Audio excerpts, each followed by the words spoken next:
الاخبار؟ اهرام اخبار جمهوريه المستقبل.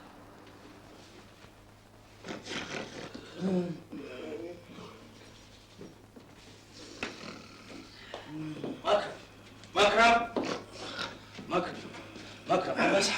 قوم. ايه ده الساعة كام؟ الساعة 7 قوم. يا جدع الساعة 7 هنبيع لبن. قوم بس اصحى. الجورنال بتاعي طلع. قوم عشان تقرا المقال بتاعي نازل عليه اسمي. قوم يا جدع. سمير افتح يا سمير اطلع يلا. ايه يا اخي؟ هو انت كل يوم انت دافنة بالشكل ده؟ بكره تفتخر انا كنت ساكنين مع اكبر صحفي في البلد. لا اذا كان على كده بقى يبقى انتوا بكره تفتخروا بيا. كلها شهرين 2 وابقى الدكتور سمير على سن ورمح. والنبي تتنيل منك ليه؟ بتتخانقوا لي على دورة المية؟ طب بدل ما تتخانقوا بقى كل واحد يدعي ربنا ان ينقذنا من الشقة المفروشة دي وكل واحد يلاقي شقة ويتجوز، مش كفاية ان احنا متغربين على اهالينا؟ متخلف. انا طول عمري واقف في كده. عقلية عمتي بالظبط. مستقبل. نزل ايدك دي. جمهوريه المستقبل. اخبار اهرام. صباح الخير. صباح الفل. خد هات المستقبل بسرعة. خلي بقى علشان عايز اهرام يا بيه؟ لا مش عاوزه.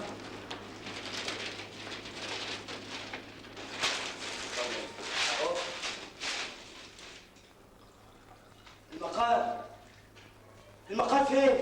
ايه ما تنساش عقبال المرة الجاية. مستحيل. ده تحقيق مهم. يا جدع النظام اللي انت بتعمله ده. بتشوف يا سيدي المقال اللي بيقول عليه ده هو فين؟ وريني يا ابني النضارة دي مش شايف حاجة. اهو ولا مش هو ده المقال اللي بيكتب فيه بقى له جمعتين؟ بص الكل. ايوه يا جدع الوضع دماغنا عليه بقى كومنتات صحيح. دول 5 اسطر. الله ده ناعي يا جدع. امال فين اسمك يا صاحبي؟ انا لازم اخرب بيتي. المقال اتسقط وما نزلش عليه اسمي كمان. الشرف. مقال يفوت ولا حد يموت. يلا بينا نفطر يا جدعان. لا انا مش فاضيلكم. انا لازم اخرب بيتي. بقول لك ايه؟ ده مضطهدني زي ما كنت متجوز امه. ابو حنف دقيقة واحدة هلا امي توصلني الشغل. وانا الحق اول محاضرة ان شاء الله. لا انا مش فاضيلكم. يا جماعه سيبوني.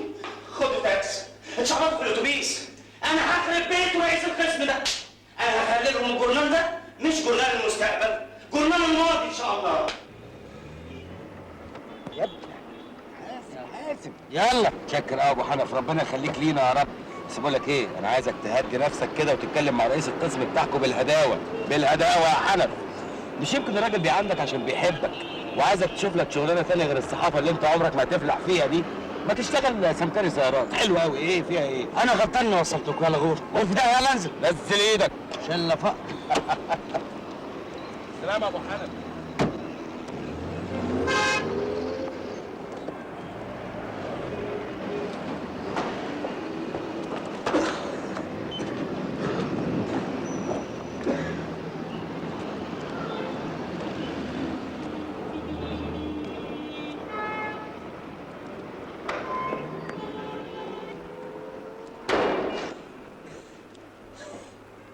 اسماعيل يا اسماعيل تعالى لي هنا بسرعه.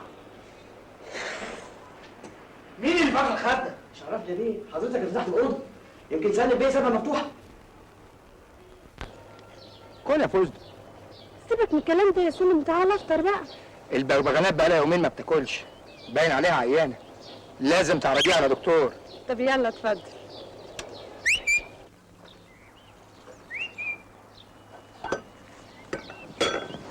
ما تنسيش حكايه البغبغانات دي. تليفون يا بيه. مين على الصبح؟ المكتب، الاستاذ فؤاد.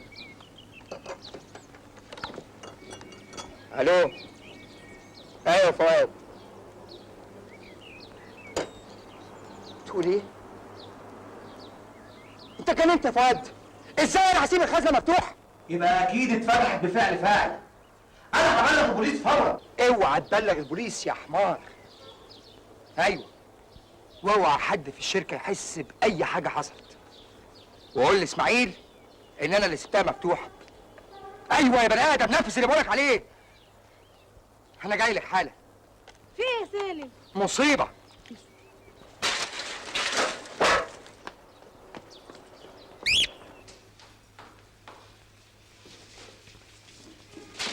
صباح الخير يا ابو حسين. هو شرف ولا لسه؟ لا لسه، ميعاده الساعة 9.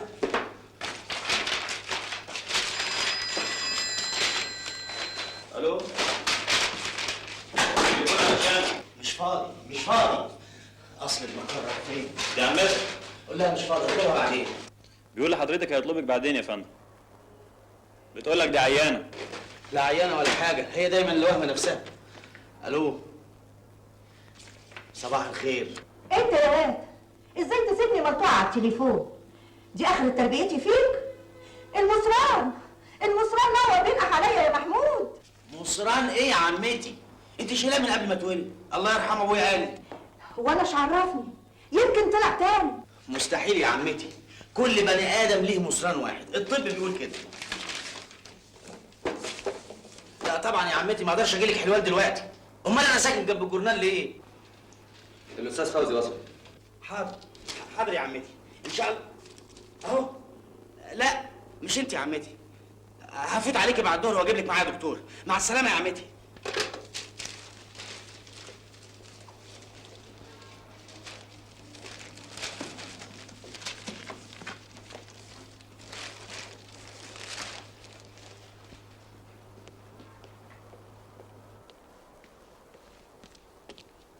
لانه اتجنن. يا عيني.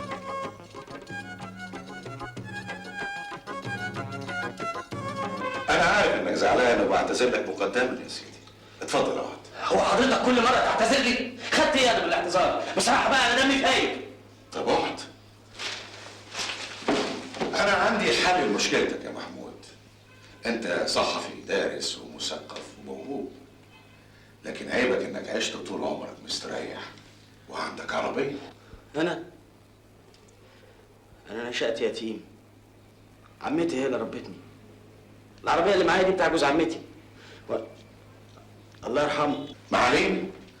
أنا عايز أقول حرام تضيع موهبتك في موضوعات زي فلسفة الاستاتيكا عند أرسطوطاليس. يا فندم، طب والموضوع اللي فات كان عن إيه؟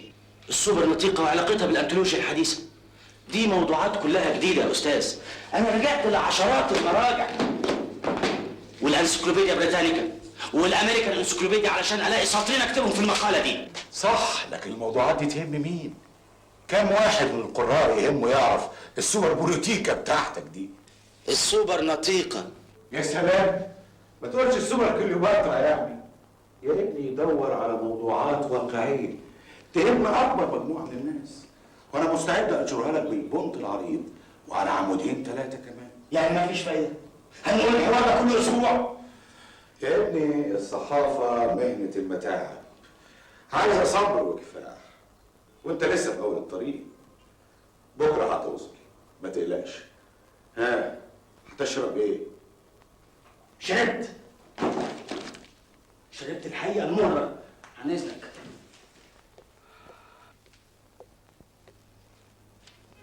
اطلب له الاسعاف انت بتتريق؟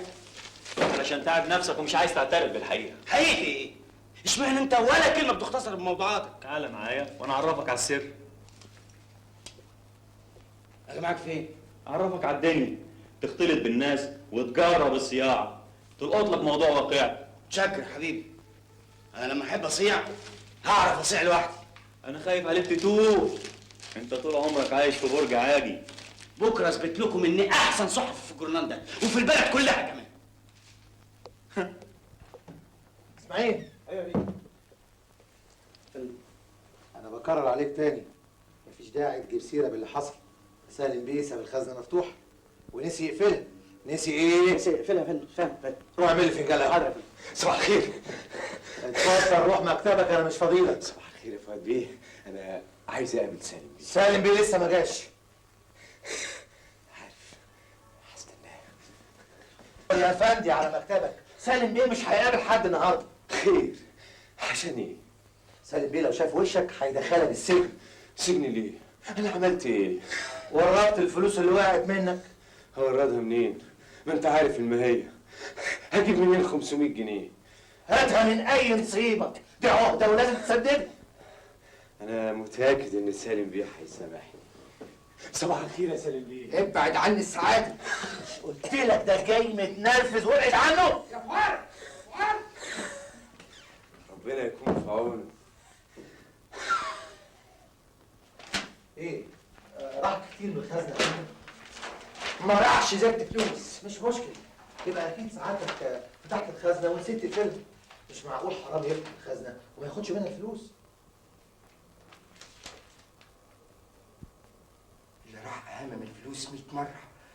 إيه، جواهر. سالم بيه، بعد اذن سعادتك انا عايز اتكلم معاك. بره. اخرج بره يا بني ادم دلوقتي. يا فندم انا بره. الافندي ده يترفد دلوقتي حالا. كويس كده؟ اكيد ضيعت نفسك. اتفضل بره.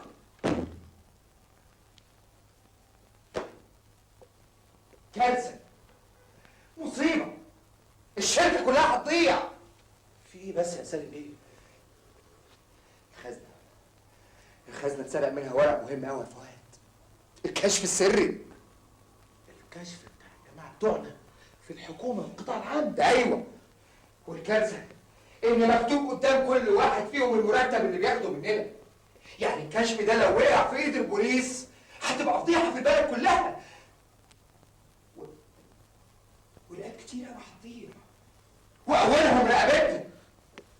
وايه بس يا فندم اللي هيوقعهم في ايد البوليس؟ يمكن الجماعه اللي سرقوا الكشف ده عايزين يبتزونا، او عايزين يبتزوا الجماعه دول. هيبتز منهم ايه؟ دول موظفين، اكتر واحد فيهم بياخد 190 200 جنيه في الشهر. 100% ده قصدنا احنا، عايز يخرب بيتنا احنا، واكيد ده عارف حقيقه شغلنا. اسرار الشركه يا فندم محدش يعرفها غيرنا احنا الاثنين والناس اللي احنا بنتعامل معاهم. ودول هيسرقوا الكشف ليه؟ يبقى لازم يكون من هنا، من جوه الشركه. بقول لك ايه يا فؤاد، حط عينك على كل الموظفين والفراشين. انا عايزك تعرفوا لي هو مين والنهارده.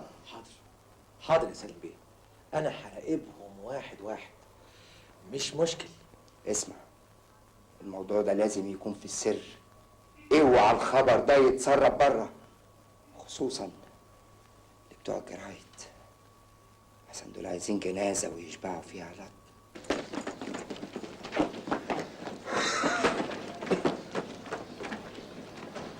يا ام فتحي، انت يا وليه؟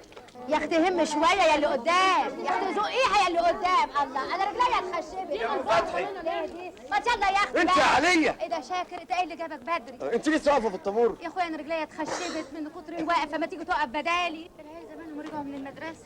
يا ام فتحي، تعالي هنا. رايحه فين؟ ايه رايحه فين يا وليه؟ انت رايحه فين؟ طابور ايه يا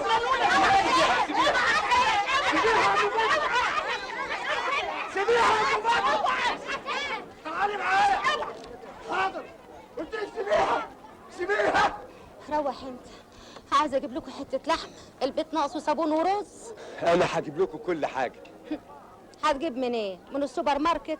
اسعار الجمعيه على قدنا، واذا مشيت كله هيخلص، مش هيتلم على حاجه ابدا. اسمعي الكلام، وجعت قلبي.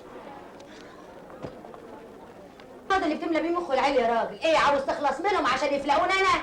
انا بتكلم جد. جد ايه وهزار ايه؟ هو انت جاهليتك بتكفيهم عيش حياتك؟ خلاص ما عدتش اعتمد على البهية، علمت. ايوه انا اترفدت من الشغل. يا خرابي، يا خبرك اسود ومنيل. ايه اترفدت من الشغل؟ يا خراب بيتك يا عليا، يا خراب بيتك. بس هشتغل في شغلانه هتغير حياتنا كلها. هنعزل من الشقه دي، هنجيب عربيه وفيديو، وهجيب لك بلط فرو كمان. فروه؟ ايه الكلام الفاضي ده؟ وهتجيب فلوس منين؟ ربنا هيحلها. بس بقول لك ايه، سيبيني افكر في المشروع دلوقتي، وروحي انت حضري الغدا. وبعدين معاك يا راجل انت اتكلمت ولا ايه؟ العيال بقى لا انت منك شارب حاجه. لما هم هحضر الاكل ياكلوا والنبي عملت كده. فروه ايه؟ فروه بسرعه.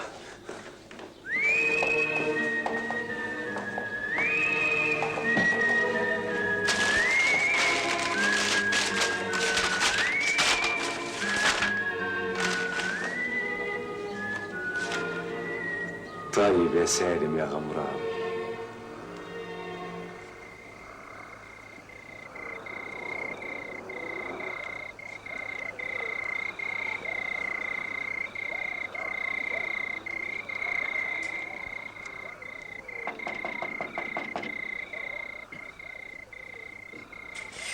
اتفضل يا سعد بيه. اتفضل يا سعد بيه. رايح فين؟ الجدع ده يعرف اسمي منين؟ انا اللي قايل له ان سعادتك جاي وتقول له ليه؟ مش يمكن يكون له قريب في المباحث ومدسوس عليا ولا حاجه؟ ما تخافش يا سعد بيه، ده الراجل بتاعنا، ده قريب سالم بيه وبلدياته كمان. اتفضل سعد.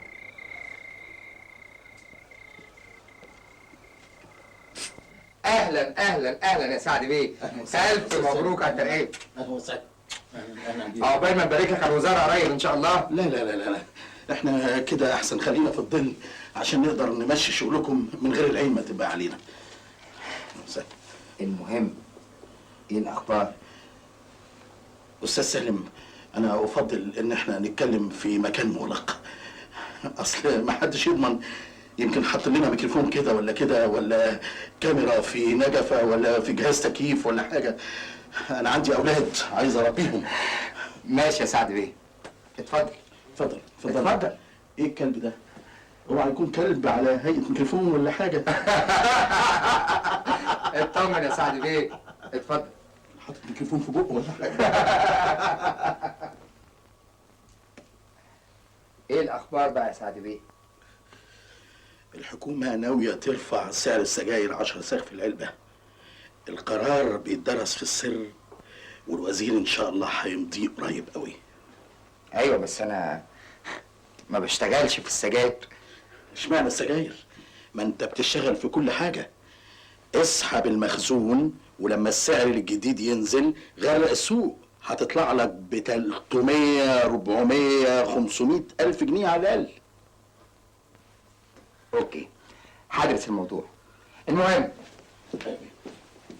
عايزني اكتب لك الشيك بتاعك بكام؟ لا، ما انت عارف انا ما باخدش شيكات يا سالم بيه، انا باخد ورق احمر.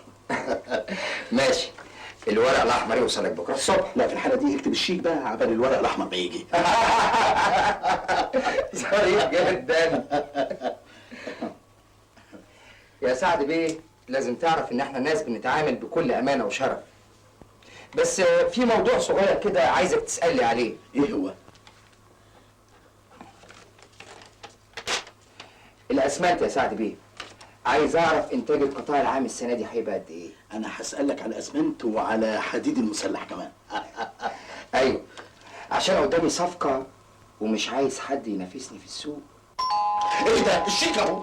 ايه اللي بيجرى؟ في ايه؟ انت يا سعد بيه، انت عندي بقى. انا تقيل، انا وزني 90 كيلو، بس عندي عيال ازاي رجلك تجيب؟ عندهم مقلبات. عايز ازاي تجرب وتيجي فيه؟ طب اهدى بس يا كده نشوف فيه. حقير يا ساتر، اتفضل اطلع بره. سالم بيه مش فاضي يقابل امساك. بقول لك اديله خبر اني عايز اقابله، هو عايزني في موضوع مهم جدا. ايه اللي جاب الافندي ده هنا؟ انا مش رقبتك الصبح. انا مش عايز ارجع الشغل، انا جاي اسلم حاجه في عهدتي. ايه هي الحاجه دي؟ اتكلم. ده كشف. هو انت؟ ده صوره منه، وافتكر ان سعد بيه نمره 5 في الكشف اللي مستنيك جوه. ازاي تعمل كده يا مجرم يا ساتر يا سيبه يا فؤاد. عايز كام؟ مبلغ عشان نعيش زي ما انتوا عايشين، عشان ولادي ياكلوا لحمه، عشان مراتي ما تتمرمطش في طابور الجمعيه عشان فرخه. بطل رغي. عايز كام؟ انا عايز الستر 100,000 جنيه بس. 1000 جنيه؟ انت اتجننت؟ انا هوفر عليك فضيحه كبيره. شوف بقى لو الموضوع ده وصل للنيابه ولا المدعي الاشتراكي ولا للصحافه، هتبقى فضيحه كبيره. يا كلب، انت بتهددنا. فين اصل الكات؟ ارجوك ارجوك، انا مش حاملك. خليه يسيبني يا سالم بيه، خليه يسيبني، انا راجل عيان هموت في ايدك. خلاص يا فؤاد، سيبه. بقول لك سيبه. في ايه يا سالم بيه؟ لا ابدا يا سعاده الباشا، ده موظف عندي كنت رفدته الصبح وجاي يتحايل عليا عشان ارجعه الشغل تاني. ارجوك ارجوك خليه يقبل يا سعد بيه، انا راجل عيان وتعبان وعند رب. خلاص يا شاكر افندي، انا هبقى اشوف الموضوع ده بعد كده. انا مستني اوامر سعادتك في البيت. مش هخرج الليله دي، ها؟ تصبح على خير يا سعد بيه. ولا حاجه، اتفضل يا سعاده البيه. ده هيموت هو بيقول لي سعد بيه. هات منه الورق باي شكل. اتصرف بسرعه. حاضر.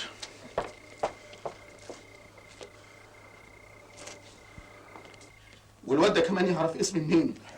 هو انت شويه يا سعد بيه، ما انت اسمك وصورتك كل يوم في الجرايد. بس انا خايف يكون عارف حاجه عن شغلي معاكم. لا لا يا سعد بيه، انا اسرار شغلي ما حدش يعرفها في الشركه غيري انا. كاس ايه يا سالم بيه؟ انا لازم افضل فايق كده لغايه ما اروح البيت. يبقى اديني نص ازازه وانا ماشي. وهو كذلك. انت لما هتخلص لي موضوع صفقه الاسمنت ده هعمل لك احتفال كبير قوي، حفله حلوه قوي من بتوعي. انا عايز سهره يكون فيها رقاصه ونسوان. ها الحقوني قبل ما اطلع مع المعاش. في حد عندك ولا ايه؟ وبعدين يا سعد بيه انت مالوش كده على طول. يا ام فتحي انتوا لسه ما لبستوش؟ ايوه بلبس اهو. طب بسرعه تعالى بسرعه احسن الناس بتوع المشروع زمانهم جايين. يعني لازم تشحططني بالليل انا والعيال؟ ايوه عايز اتناقش مع بتوع المشروع في الهدوء. روحي انت عند امك وبتعالي الصبح. طب يا اخويا بقى مش بالراحه، انت صدرك تعبان. لا ما تخافيش، بكره لما تيجي الفلوس هتعالج عند احسن دكاتره. يلا يا فتحي يلا يا حبيبي، بكره هجيب لك لحمه. وعندنا كمان. وعجله كمان يا حبيبي. انا عايزه عروسه يا بابا. وانت كمان عروسه يا روحي. وانا بقى عايزه شوكولاته. وانت كمان شوكولاته. بس يلا بقى ما تعطلونيش. يلا يلا يا فتحي ما تعطلونيش. يلا يا ولاد يلا يلا يا ولاد. خلي بالك منها يا فتحي. خلي بالك من نفسك. ما تخافيش بس يلا يلا مع السلامه.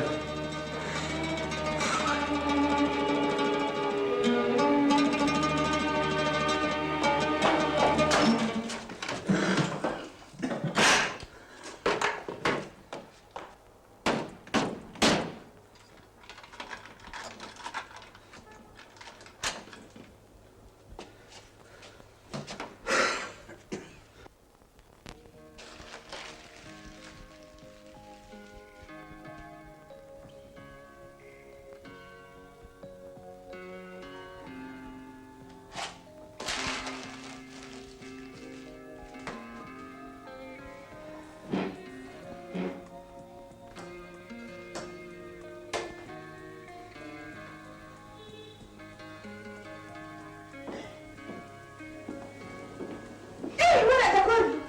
مين هينظف وراك؟ البنت وجيده ما بتجيش غير الصبح. ارجوك يا عمتي، انا بفكر في موضوع جديد. موضوع ايه؟ والنبي كلام الجرايد لا بيودي ولا بيجيب. يا عمتي انت بتقولي ايه؟ الصحافه دي هي السلطه الرابعه وكلمتها فوق كل السلطات. طب خلي الصحافه بتاعتك تشوف لنا ايه حكايه الصابون اللي اختفى من السوق خالص. صابون ايه يا عمتي؟ ما الصابون مال البيت. اهو انتوا كده يا بتوع الصحافه، ما دام الحاجه تحت ايديكم بيتهيأ لكم ان كل حاجه تمام. البنت وكده راحت تجيب حتتين صابون ما لقتش، والسكر اختفى خالص. يا سلام.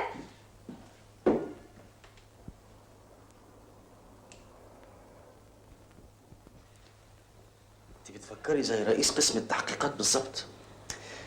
فعلا الموضوع ده يهم الناس. طب انا هعمل عليه موضوع صحفي. اياك بقى ده كمان ما ينشرهوليش.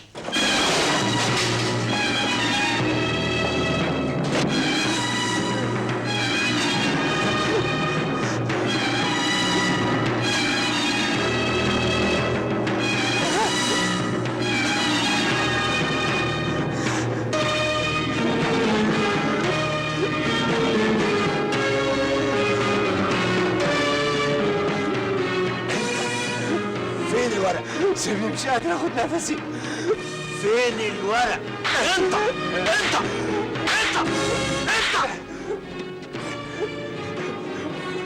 فوت النوم، فوت نام.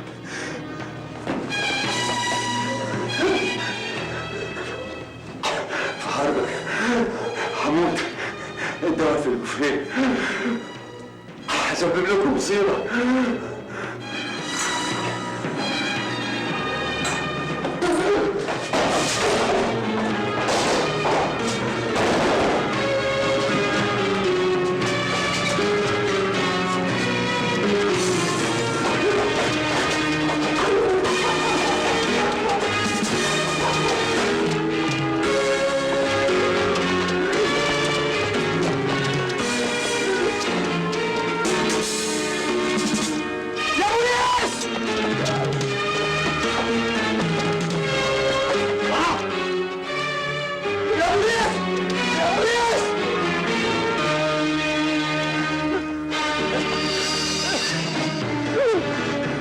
بوليس يا بوليس.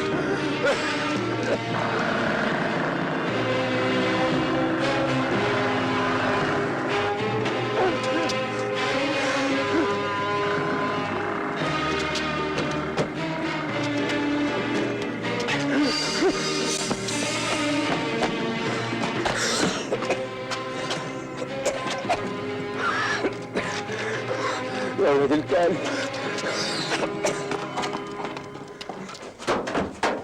الحقيقة يا دكتورة. ايوه بس العيادة خلص خلاص. مش قادر اخد درس هموت. روح انت يا عم محمد، روح انت. حاضر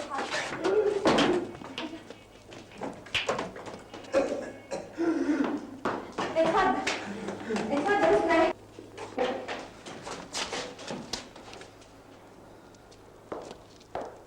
اتفضل اقعد لو سمحت.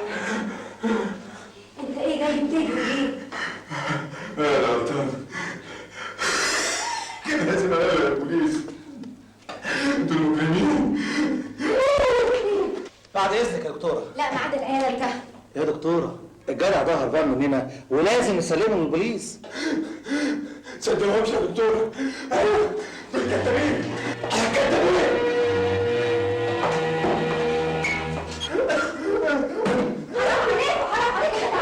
مش مشكلة، هجيب له طفل. احنا متشكرين قوي على انسانيتك.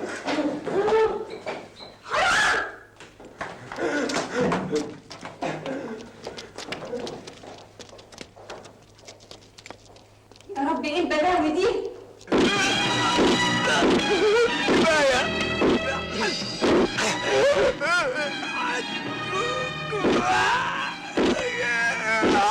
حرام عليك.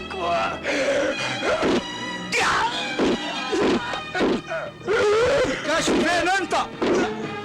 سبته في البيت. وديته فين؟ اتكلم.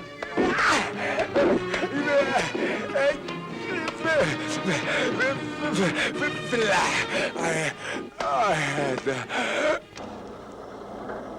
أي حته في العياده. انت خليكوا انتوا هنا.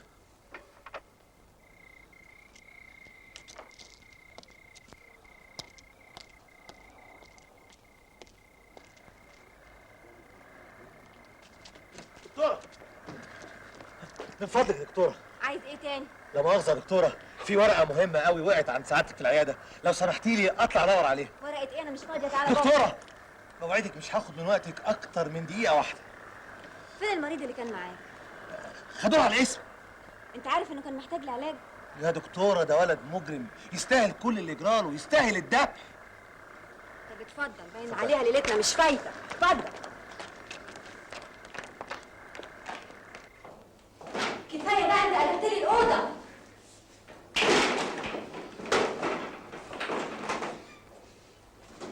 مفيش أي حاجة هنا.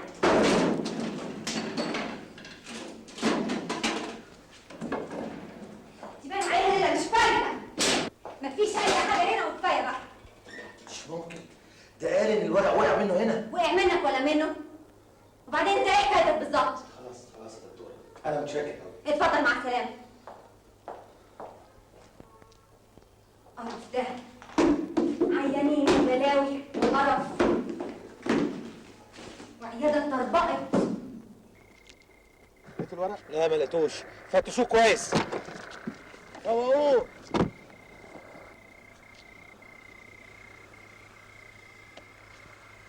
ده ما بينطقش، باين عليه خالص. مات.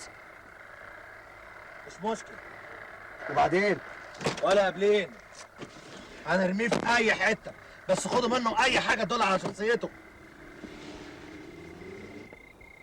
انزل بسرعة، خد اسم الشارع ونمرة العيادة. عشان ايه؟ بسرعة الحقها، وخد نمرة العربية كمان.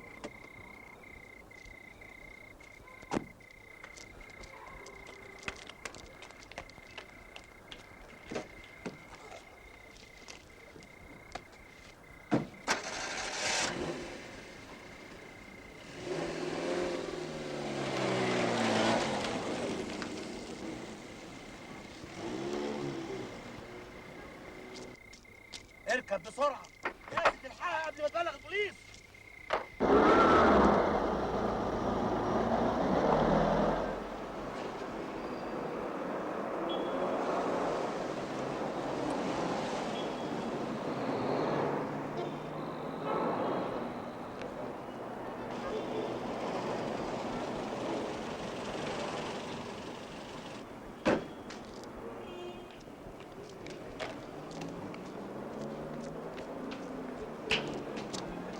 الحمد لله طلعت عاقله. يلا بينا نخلص من المصيبه اللي معانا دي. يلا بينا.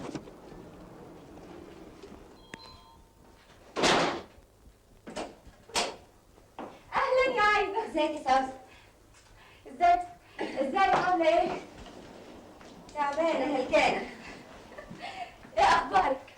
ده انا جات لي حته حاله غريبه في العياده، هي دي اللي اخرتني. ماما برضو توقعت كده. اهلا يا عايده. اهلا يا حبيبتي. وحشتيني قوي كمان. انت مالك كمان ما حدش شافك يعني؟ ابدا مشغوله شويه. يا حبيبتي تعالي قولي قبل انا عامله لها ايه النهارده. يلا يا حبيبتي قولي يا روحي. عملت له الكشري اللي انت بتحبيه وليه التعب ده؟ ربنا يخليكي لينا. هو احنا عندنا اعز منك؟ ده انا بعتبرك انت واشرف اخوكي زي سوسن بالظبط. وانا كمان ما اقدرش استغنى عنكم.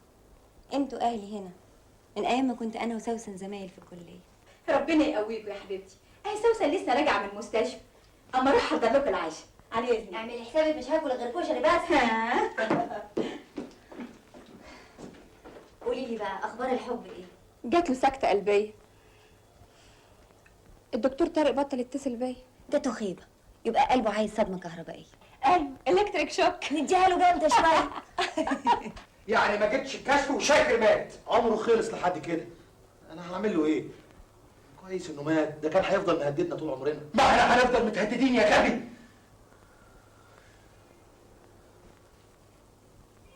عشان ايه؟ عشان مرات شاكر هتبلغ عن غيابه. ما تبالغ، كان عيان ومات بعيد عننا، غرق في النيل. وافرض الدكتوره لقت الكشف. ما تلاقيه، هتفهم منه ايه؟ ارقام واسماء ما تعرفش عنها اي حاجه. مفيش غير شاكر بس هو اللي كان عارف سرها. انا برضه مش مستريح. انت عارف احنا داخلين على شغل كبير وعاوز اشتغل وانا في امان. انا مش هرتاح ولا يدالي بال غير لما يجي لي الكشف ده قبل ما يقع في ايد اي حد. انت بتسوت الدنيا ليه في وشي بس يا سالم بيه؟ يعني رئيس مجلس الاداره بتاعنا هيفيدك في الموضوع ده؟ طبعا يا ابني، مش الشركه بتاعتكم بتشتغل في المواد الغذائيه، اكيد يبقى رايه مهم. ايوه يا ابو حنان، بس الراجل مشغول عنده اجتماع مش هيخلص قبل ساعتين. لحظه واحده استنى. ايوه يا فندم. لحظه واحده يا فندم. الخط معاك يا فندم. ان شاء الله برضه انا هروح مشوار كده صغير وارجع لك تاني، بس تاخدني منه معاك. سلام. مع السلامه يا سيدي. ايوه يا فندم. اديني قطن تاني يا عم. حاضر. حضر لي الشيش. الورقه دي بتاعت حضرتك، انا لقيتها وسط الارض.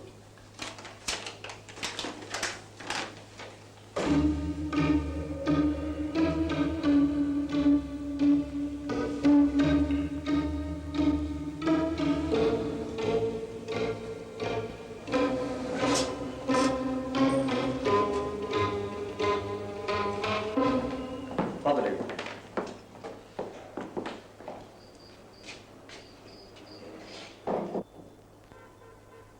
صباح الخير يا دكتور. هو انت؟ غريبة، حضرتك لسه فاكراني يعني. هو انتوا تتنسوا؟ يا ترى يا دكتورة لقيت الورقة اللي وقعت مني هنا امبارح؟ هي دي؟ متشكر قوي يا دكتورة. فين العيان اللي كان معاك؟ وديتوه البوليس؟ طبعا يا فندم. وايه بقى اللي مكتوب في الورقه دي؟ عبد الرحمن بيساوي 86,000 جنيه فراخ، 230,000 جنيه جمارك عربيات سعد بيه، وغير. انتوا ايه؟ انتوا بتشتغلوا ايه؟ عايزه افهم انا. يا ابن المدينه، ايه ده يا عم؟ ده واحد من الرجاله اللي كلمتك عنهم امبارح. انا بشك ان في حاجه مش طبيعيه ورا الموضوع ده. طب ايه اللي مسكتك؟ ما تبلغوا البوليس. انا مالي؟ انا مش عايزه اخش في مشاكل ومتاهات. الحمد لله انك انت جيتي في ميعادك. انا لسه مخلصه المستشفى حالا. يا كرم، انا هروح اشوف الاجتماع خلص ولا لسه؟ خلي بالك من السويتش. لا سويتش ايه يا حبيبي؟ انا ما بفهمش في اعمال الوضيعه دي، انا راجل بشتغل بده. وضيعه؟ طب ما دي برضه عايز ده. اسال اول النمبر 12 تدوس على الزر ده، فاهمني؟ وتاخد الكورد اللي تحطها في 12 14 رد عليك هديك فوق. لا عشان خلاص فهمت. يلا يا حبيبي بسرعه، انا لازم اخلص التحقيق بتاعي النهارده. يا نهار ابوك اسود. هعمل ايه انا بالورقه دي دلوقتي؟ احنا خلاص رحنا في داهيه. ازاي؟ زمان الست دي بلغت البوليس، وليه تحط الاحتمال المنيل ده؟ بلاش يا غبي. جثة شاكر دلوقتي هتظهر والبوليس هيعمل تحرياته عليه، ومش بعيد ينشر صورته في الجورنال، وفي الحالة دي الدكتورة هتتعرف عليها وطبعا هتقول اوصافك للبوليس. تصور ايه اللي ممكن يحصل بعد كده؟ طبعا رجل انا كمان هتيجي ورجل كل الناس اللي موجوده في الكشف. يعني ممكن الدكتوره دي تودينا في داهيه؟ طبعا، لانها الشاهد الوحيد على جريمتك. فين عنوان الدكتوره دي؟ بسرعه. اهو الاسم والعنوان ورقم العربيه كمان.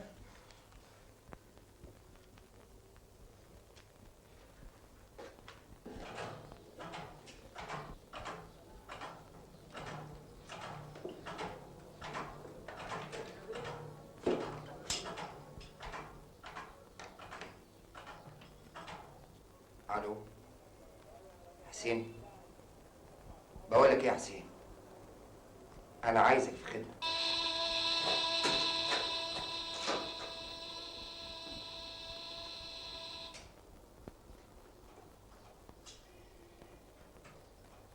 بقول لك ايه، انا عايزك تجيب لي اجل الدكتوره دي.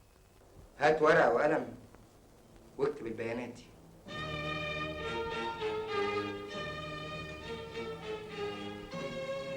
الدكتورة عايدة خطاب.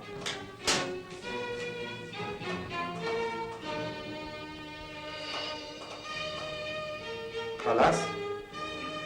عرفت العنوان؟ عايز اقرا اسمها بكره في الجرايد، في صفحة الوفيات. حادثة، قضاء وقدر. يلا الحق انزل بسرعة قبل ما تسيب العيادة.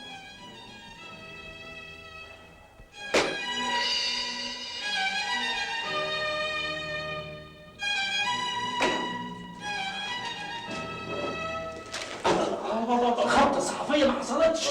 هنقذ حياة إنسان وهكتب تحقيق صحفي يهز البلد. هبقى أشهر من مصطفى أمين نفسه. الواد اتجنن.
حد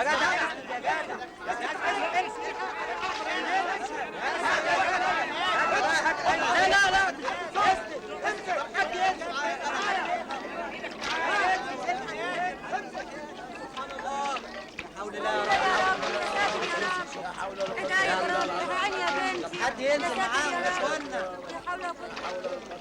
حد يا بنتي يا ساتر يا رب. حد شاف الحادثه دي؟ عربيه لولو خبطتها وجريت. يا ساتر يا رب. حد خد النمره؟ دي عربيتها في غمضة عين، المهم ان انت دي جوه العربيه. طب حد يطلب الاسعاف. الاسعاف.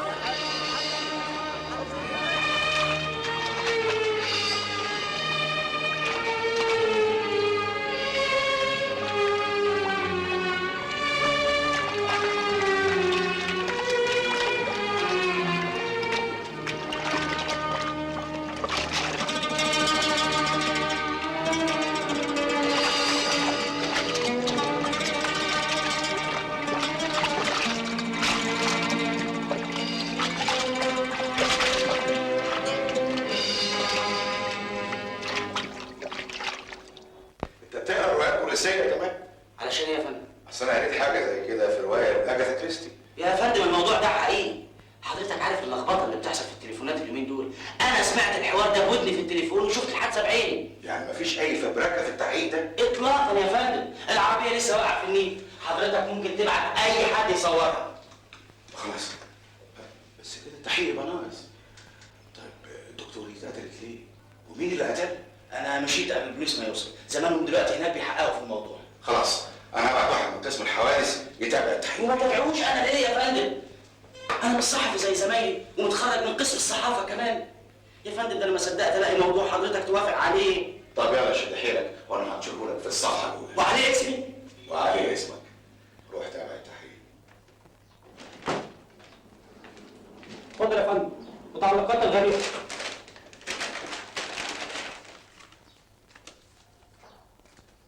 طب حطهم في حرز للعرض على السيد وكيل النيابه. انا لازم اقابل. ممنوع يا فندم. ممنوع ايه؟ انا لازم اتابع التحقيق.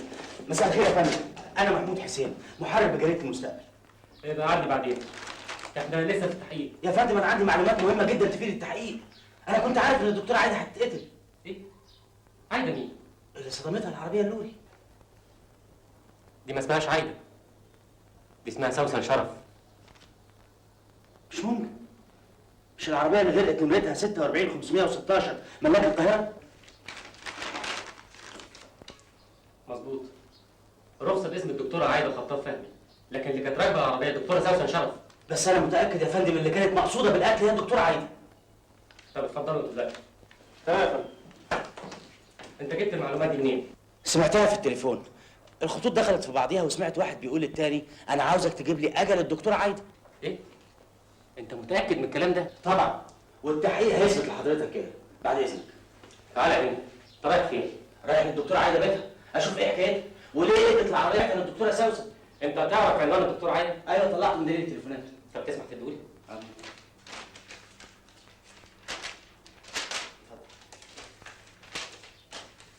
طب اتفضل انت بقى دلوقتي ويبقى سيب عنوانك وتليفونك عشان استكمال التحقيق. خلي عندك حضر العربيه. يا فندم انا عاوز احضر التحقيق مع حضرتك. بعدين يبقى خد صوره بالمحضر.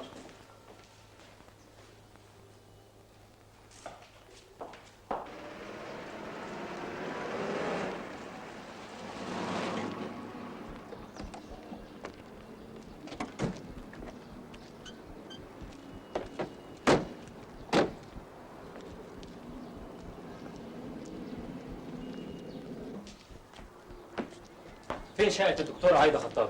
الدكتورة مش هنا مسافرة. مفيش حد من أسرتها موجود؟ لا يا فندم، هي ليها أخ في كلية الهندسة وسافر معاها البلد. أنت إيه اللي جابك هنا؟ بكمل التحقيق بتاعي، أصل الدكتورة متعودة تسافر يومين كل شهر علشان تزور أهلها في البلد. اسم البلد إيه بالظبط؟ لا هو ما يعرفش اسم البلد بالظبط، إنما قال لي من محافظة بني سويف. هي الدكتورة سافرت امتى بالظبط؟ سافرت امبارح الصبح، يعني قبل الحادثة مباشرة. أرجوك أنا بكلمه هو. ما أنا سألته كل الأسئلة دي يا فندم. جريء يا فندم، عايزين بقى نشوف شغلنا. أستاذ من فضلك. كده؟ طب تعال اقبض عليه لحد ما يجي. لا أنا آسف إيدي، أنا صحفي وبمثل السلطة الرابعة. شقه الدكتوره نمره كام بالظبط؟ نمره 8 يا بيه.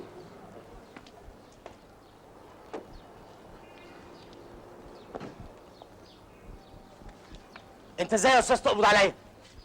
ممكن تتكلم بهدوء شويه؟ قول لي انت سمعت المكالمه دي فين؟ في سويت الشركه بيشتغل فيها واحد صاحبي. اسم الشركه دي ايه؟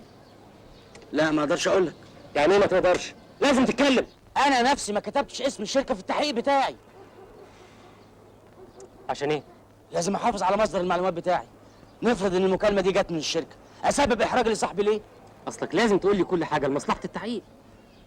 توعدني تحمي صاحبي؟ ده واد غلبان. اوعدك. من فضلك خليك جوه واقفل الباب وراك. وانت ما تقدرش تحكم اذا كانت المكالمه دي من الشركه بتاعتكم ولا لا. يا بيه هحكم ازاي؟ محمود هو اللي كان بيتكلم. انا ما اتكلمتش، انا برفع السماعه لقيتهم بيتكلموا، وده بيحصل في التليفونات دايما. وانا اترفدت هروح في داهيه ان شاء الله على ايديك. كان ده امان لحد ما التحقيق يخلص. بس ما تجيبش سيره عن المكالمه دي في الشركه. لا ده وانا ما نشرتش اسم الشركه خالص في التحقيق بتاعي. التحقيق ده مش لازم يتنشر دلوقتي. عشان ايه؟ ده انا ما صدقت رئيس القسم وافق عليه. التحقيق ده لازم يفضل سري. سري؟ ازاي؟ ده خلاص دخل الاربعه. ايه؟ انت بتقول ايه؟ طب يلا معايا بسرعه. انا وولدي الزفت اللي انا فيه ده حقيقي جميله. ايه؟ عملت ايه انت وهو؟ عملت ايه؟ مستقبلي ضاع قبل ما اتجوز يا سمير. شلت كل حاجه عن المكالمه التليفونيه وخليت الحادث باسم الدكتوره عايده خطاب زي ما هو. في حاجه تانية؟ لا مش شاكر. طيب خد ارفع منه المشكله. بس يا فندم الحادث كده بقى حادث عادي، التليفون هو اللي خلاه حادث مثير. لا يا فندم انا مش موافق على اللي حصل، ده تدخل في حريه الصحافه. توافق ما توافقش ده مش مهم. انا واخد اذن من النائب العام. ثم يا ابني انا بعمل كده عشان اقدر احميك انت وصاحبك لغايه اما نكتشف مين اللي ورا الجريمه دي. معاك حق. لو الموضوع انتشر بالشكل ده كان ممكن يدوروا عليك ويتخلصوا منك قبل ما تشهد عليهم. انا مش خايف، انا يهمني الموضوع يتنشر زي ما حصل بالظبط. ايه بس نخلص من التحقيق وبديك صوره منه. ولم يستطع أحد من المارة أن يلتقط رقم السيارة النقل، وتم التعرف على شخصية الغريق، وهي طبيبة شابة اسمها عايدة خطاب فهمي، وتم نقل الجثة إلى المشرحة، ولا يزال التحقيق مستمر. أنت الآن كده يا سالم بيه، اللي كانوا ممكن يتكلموا خلصنا منهم، مش مشكل. فكرك كده؟ أنا عمري ما شفتك الآن بالشكل ده. فين سالم بيه بتاع زمان اللي كان يخلص أجدع عملية تهريب وقلبه زي الحديد؟ زمان كنا موظفين صغيرين في الجمرك، مفيش حاجة نخاف عليها. لكن دلوقتي عندي شركة كبيرة وليا اسم في السوق. اسمك في الحفظ والصون يا سعادة البيه. يلا بينا بقى نقوم نريح شوية لحسن سعد بيه مستنينا في الشقة بالليل. أو سعد بيه ده راجل فايق وصاحب مزاج وأنا مش رايق. أنا موضب كل حاجة، وهي فرصة نفرفش احنا كمان وننسى اللي حصل. يلا تعالى معايا.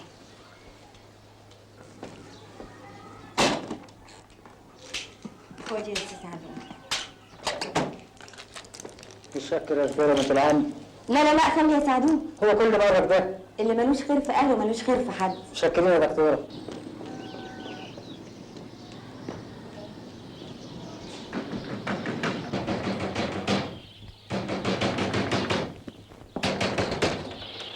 البقية في حياتك يا خال. يا حول الله يا رب. مين؟ بنتك الدكتورة عايدة، خبرها مكتوب في الجرنان. الدكتورة ايه ما تفوتش عليها بالخبر النسل بتاعك ده. في ايه يابا؟ بعد عنك يا بنتي، خبر النايل في الجريدة. الحمد لله ان انت بخير يا بنت خالي. يا خبر اسود النايل! دول افتكروها انا يابا. مين دي يا بنتي؟ يا لهوي! دي سوسن صاحبتي اللي بسيب لها العيادة في غيابي. أنا لازم أنزل مصر حالا يابا. يا لهوي! والله يا اخي يا سالم هتموتونا ناقصين عمر. انتوا بتلموا الفلوس دي تعملوا بيها ايه؟ نديها لك تبعتها يا حبيبي. كده؟ طب خدها عندك يا سيدي، عمليه هتكسب منها دهب، بس المهم تتحرك بسرعه. قول يا سعد بيه، يا ما قولك حلو.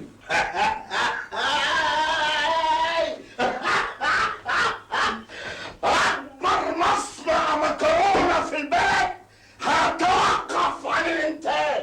وطي صوتك يا اخي، اول مره تعليه. ولا يهمك، انا ما يهمنيش حاجه ابدا. الكاش شجاع والناس بتكتر والاستهلاك بيزيد، واللي يلحق يستورد مكرونه يبيع بالثمن اللي هو عايزه.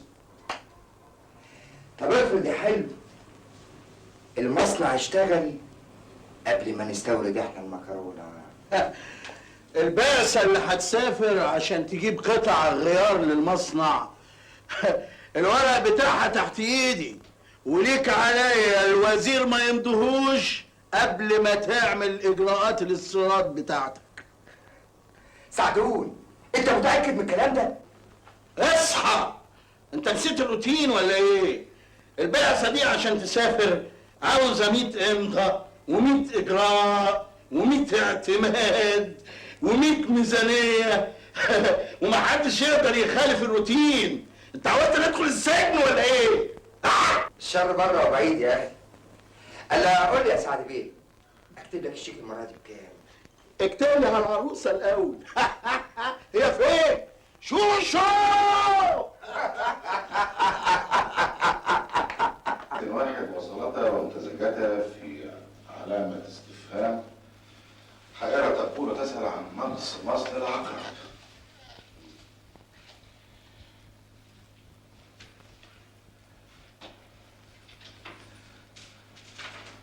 انت فين يا محمود؟ عملت ايه في الموضوع بتاعك؟ مفيش جديد، مستني الرائد خالد لغايه ما يخلص تحرياته. وانت مالك وماله؟ تحريات البوليس بتاخد وقت، شوف لك سكة تانية، اعتمد على نفسك. ما هو اي معلومات هتوصل لها مش هقدر انشرها الا باذنه. المهم تحصل على المعلومات وبعدين نفكر في موضوع النشر ده. ولا تحب اكلف حد تاني بالمهمة دي؟ حد تاني مين يا فندم؟ انا مش عاجز، انا النهارده هقابل الدكتوره عايده، زمانها رجعت من البلد. الدكتورة عايدة؟ انت مش قبل كده قلت انها غرقت؟ مش شغل. طب يلا شد حيلك عشان قرار المكافآت هيطلع الشهر الجاي. ان شاء الله يا فندم انا هكون اول واحد ياخد مكافأة. عن اذنك. راجع موضوع البروفات. ما اقدرش يا استاذ اقول لك وصلت ولا لا. ثم انت عايز ايه من الدكتور عايد؟ عاوز اعرف ايه علاقتها بالجريمه دي. يا استاذ ده شغلنا احنا مش شغلك انت. متشكر عن اذنك. استنى عني.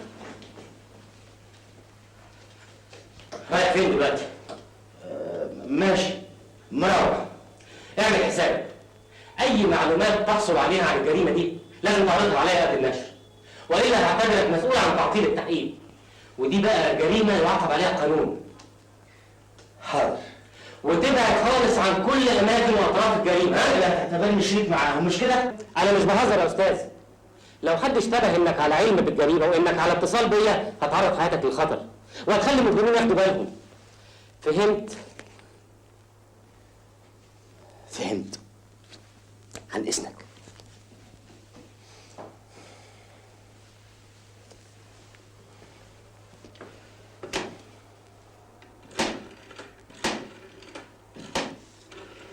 ايوه رفض. اخبار الدكتوره عايده ايه؟ لسه؟ طيب انا عايز مراقبه مستمره لبيتها وللعياده ولبيت الدكتوره سوسن كمان. واول ما توصل الدكتوره عايده تجيبوها لي على طول. طيب انا واصل مشوار ربع ساعه وجاي. ايه بسرعه في ايه؟ هتروح معايا مشوار مهم قوي. هتبقى مشوار ايه؟ في حلقه بوليسيه بتفرج عليها تجنن. هفرجك على حلقه بوليسيه ما حصلتش على الطبيعه يا سمير. يا عم انا مش فاضي للكلام الفاضي ده، انا ورايا مذاكره. ما هو يا جماعه لازم تساعدوني، انا لازم اقابل الدكتوره عايده دلوقتي. انت مش عاوز تعرف الحبيب الظابط كان جاي ليه؟ هقول لك على كل حاجه. قوم البس يا كرم. يا عم انا جاي بالشغل تعبان. الله. طب بذمتي بقى يا كرم، لو ما جيتوا معايا اكون سايب لكم الشقه. وبتدفعوا بقى الايجار لوحديكم. وشوفوا كمان مين هيوصلكم كل يوم. انت بتهددنا؟ مش رايحين. ايوه مش رايحين. ايه رايك بقى؟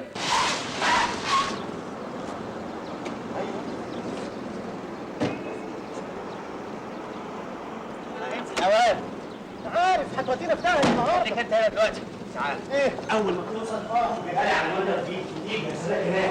الراجل ما جاش النهارده، حافظ مواعيد امتى؟ اكيد قريت الجرايد النهارده وعرفت الخبر وهتوصل. اسمع وهتحرك من هنا. يلا.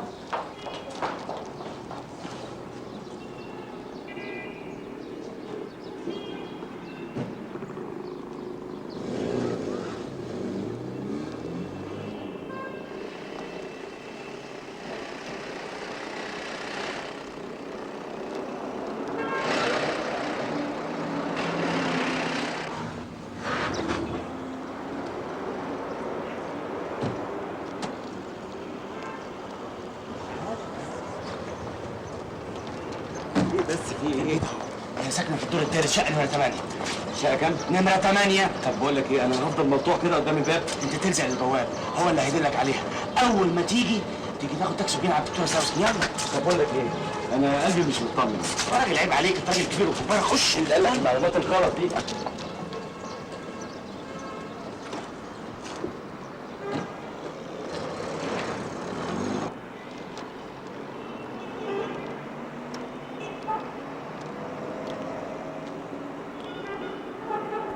متاكد ان الدكتوره عايده ما جاتش هنا؟ ايوه يا بيه، حتى الدكتوره سوسن ما جاتش بيتها من امبارح. ليه؟ اهلها ستك بيدوروا عليها وبلغوا البوليس. طيب اذا سمحت يعني اول ما تشوفها جت قول لها انا منتظرها هنا في العربيه دي، اصل عاوزينها في كشف مستعجل. حاضر يا بيه، بس ترجع بالسلامه. متشكر قوي. عفوا.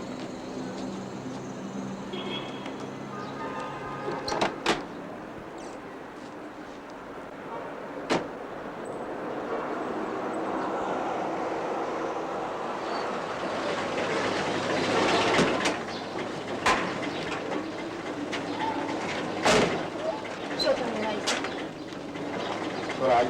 ايوه. مساء الخير. مساء النور. اسمعي اتفضلي معايا. اتفضل معاك على فين؟ مش دي صورتك؟ ايوه، انت جبتها منين؟ جبتها من نقابة الأطباء. أنا الركيب مصطفى عبد العال. اتفضلي معانا يا دكتوره وانا هشرح لك كل حاجه. أنت مين؟ انا محمود حسين، صحفي، انا اللي نشرت خبر الدكتوره سوسن. طب لو سمحت خليك بعيد شوية. انتوا ايه حكايتكم؟ عايزين مني ايه؟ أسرة الدكتورة سوسن ما تعرفش الخبر لحد دلوقتي، وسيادة الرائد خالد عاوز يقابلك ضروري في الاسم. يعني ايه ما تعرفش؟ وهو عايزني ليه؟ ارجوك يا دكتوره اتفضلي معانا قبل ما حد ياخد باله. لا انا جيت عشان ابلغهم وأعزيهم. يا دكتورة أرجوك، دي أوامر. لو سمحتي الموضوع خطير. خطير؟ ايوه. اتفضلي معايا وانا افهمك على كل حاجه في السكه. اتفضلي. اتفضلي.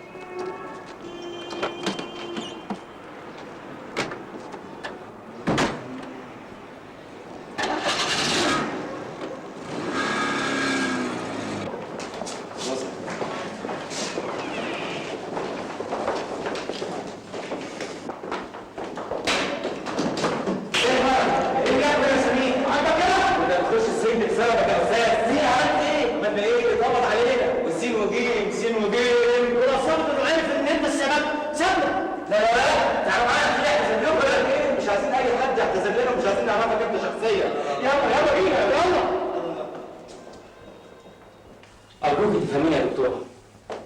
أنا عملت كده عشان أعرف مين قتل صاحبتك وأقدر أحميكي. واضح طبعا إن أنت اللي كنت مقصودة بالقتل. فهماني يا دكتورة؟ انا ما بقتش فاهمه حاجه. مين اللي ممكن يكون بيكرهني للدرجه دي؟ طب أرجوك حاولي تفتكري. مفيش حادثة أو موقف عدى عليكي في حياتك يخلي حد يشيلك العداوة دي. ايوه في، بس الكلام ده كان قبل ما اسافر. كان في العياده، بس حصل حاجه غريبه، بس دي تافهه قوي مش لدرجه. ايه ده كده؟ اتفضل بره. يا فندم انا اللي اكتشفت الجريمه دي ولازم اخدت الموضوع. ما طلعتش بره احطك في الحبس. يلا اطلع بره.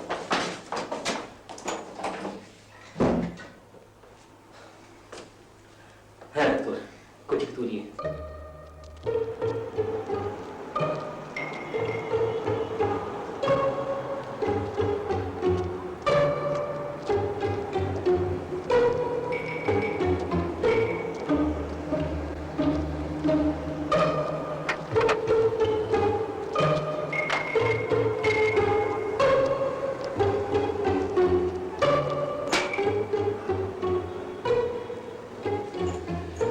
اتفضلي بقى معايا دلوقتي. اتفضل معاك يا وفيق. انا عايزه اعرف مين المجرمين اللي قتلوا سوسن. بعدين انتوا عملتوا ايه؟ بقالك 6 ساعات بتحقق معايا، هو ده كلامه بس؟ وانت عملت ايه يا دكتورة؟ الغلطة غلطتك من البداية. السلبية بتاعتك هي اللي خلت المجرمين يكملوا جريمتهم. كان لازم تبلغ البوليس على اللي حصل عندك في العيادة. كنت مستعجله، كنت عايزه اعمل واجب انساني لاهل بلدي، لكن لو ايدي تتحط على المجرمين دول. يا دكتورة أرجوك تهدي. أنا عموما وصلت لأول خيط.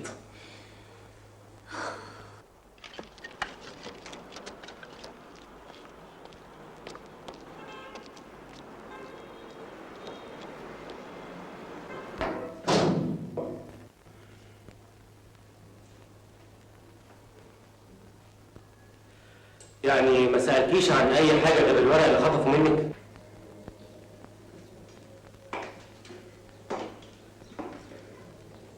لا. طب ارجوكي حاولي تركزي، حاولي تفتكري الورقه كان فيها ايه بالظبط. قلت لك مش قادره افتكر حاجه. الورقه كان فيها اسامي وارقام وفلوس. طب ارجوكي حاولي تفتكري ولو اسم واحد بس. متهيألي ثاني يمكن. لا مش فاكره. انا اللي حصل ده ملخبطني خالص، مش قادره افتكر حاجه.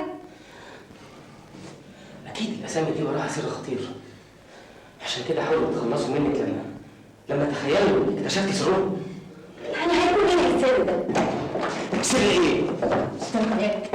ها سر ايه؟ ده دخل هنا ازاي؟ بيقول عنده ارقام مهمه يا فندم. يا بيه انا لازم اتابع التحقيق، انا وعدت سعادتك اني مش هنشر اي حاجه الا باذنك. ايه يا استاذ؟ ما انا قلت لك مفيش هنا تاني. اتفضل بقى على العيال. الاستاذ سمع امر الاكل في التليفون. والله مش يمكن يقدر يساعدنا. انا خلاص عرفت كل اللي عندي. فين صاحبك يا استاذ؟ موجود. يا فندم مش يمكن مصدر المكالمه الشركه اللي بيشتغل فيها صاحبه. احتمال، واحتمال تكون من حته تانيه. احنا عموما بنعمل تحريات عن الشركه دي وعن شبكه التليفونات في العماره كلها. انا تابعت خبير. ايوه بس كده الموضوع هيطول. بس اكيد هنوصل في الاخر. طب لو سمحت لي ممكن اروح اعزي والده سوسن؟ لا انسي الموضوع ده خالص دلوقتي. خبر موت سوسن ده لازم يفضل سر بينا. مستحيل، ما اقدرش اسيب عيلتها قلقانه عليها وهم ما يعرفوش سبب اختفائها. وانت كمان لازم تختفي يومين ثلاثه على الاقل. انت بتقول ايه؟ ده لازم يحصل لحد ما نعرف مصدر المكالمه وانت بتعرفي على الراجل اللي فتش العياده. يعني ايه؟ يعني انت عايز تقولي ان انا هتوقف في حالي لحد لما التحقيق بتاعك يخلص؟ دي الوسيله الوحيده لحمايتك. طول ما احنا مش عارفين اللي قتل سوسن حياتك هتفضل في خطر. طب يا ربي انا هختفي اروح فين؟ ممكن ترجعي بلد تاني. ارجع البلد اعمل ايه؟ مش يمكن تحتاجني في التحقيق. وبعدين انت ما تعرفش سوسن كانت بالنسبه لي ايه. ممكن اتكلم؟ انت لسه واقف؟ من فضلك ارجوك سيبه يمكن عنده حل. انا عمتي ست كبيره وساكنه في حلوان، وهي ست مريضه ومحتاجه الدكتور يقعد جنبها. انا ممكن استضيف الست الدكتور عندها يومين.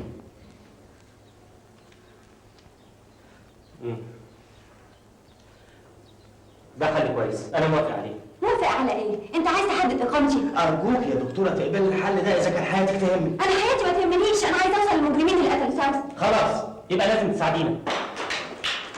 ممكن نفرق بس اروح البيت 5 دقايق اجيب شويه هدوء. مفيش مانع، ولو ان ده ضد اوامر الكابتن خالد. اتفضل. ميرسي قوي. انا متشكره قوي ان حضرتك انقذتني من غير ما تعرفني. ابدا، انا كنت عاوز اسمع خبر زي ما علمونا في الكليه. اول ما سمعت المكالمه جريت جري علشان انقذك واحكي اللي حصل في الجورنال. اهو انتوا كده يا بتوع الصحافه تستفيدوا من مصايب الناس. انا اسف، انا طبعا مقدر الموقف اللي انت فيه، بس اهو اديني بعمل خدمه يستفيد منها الناس. طبعا طبعا. ما قلتليش عمتك عيانه بايه؟ ولا حاجه، كلها امراض وهميه، بس كل يوم محتاجه لدكتور يزورها. غريبه قوي.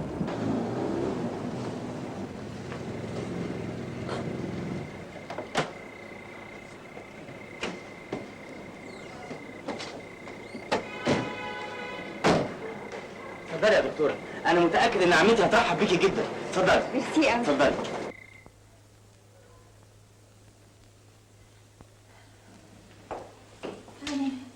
يعني الكبد تعبان يا دكتوره؟ طبعا. والقلب ضرباته مش مظبوطه؟ يعني. والمصران انا بشك فيه. لا ازاي يا دكتوره؟ دي هي شالت المصران. اسكت انت هتفهم اكتر من الدكتوره. انت الوحيده يا بنتي اللي فهمتيني.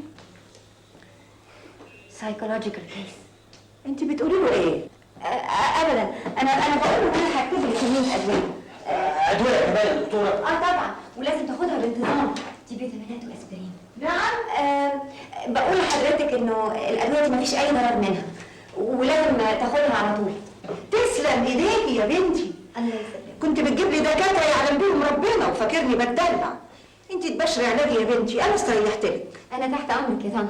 بس ادعي لها بقى يا عمتي ان ربنا ينجيها من الناس اللي عاوزين يقتلوها. يقتلوها؟ ولازم تستخبى في حته كده يومين لغايه ما ربنا يكرم البوليس ويقبض على المجرمين. انت بتتكلم جد؟ ما هي دي بقى الدكتوره اللي انا كتبت حادثتها في الجورنال. الف بعد الشر عليكي يا بنتي، ربنا ينجيكي منهم. بقول لك ايه يا عمتي؟ نعم.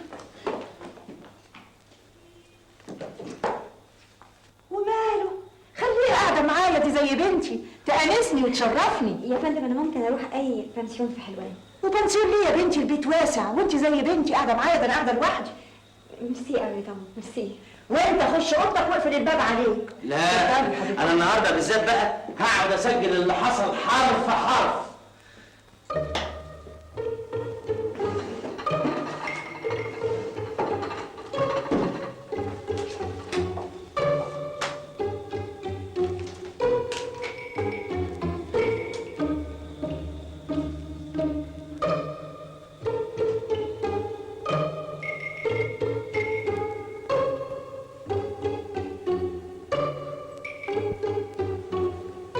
شاكر عمران، مذكرة رقم 82.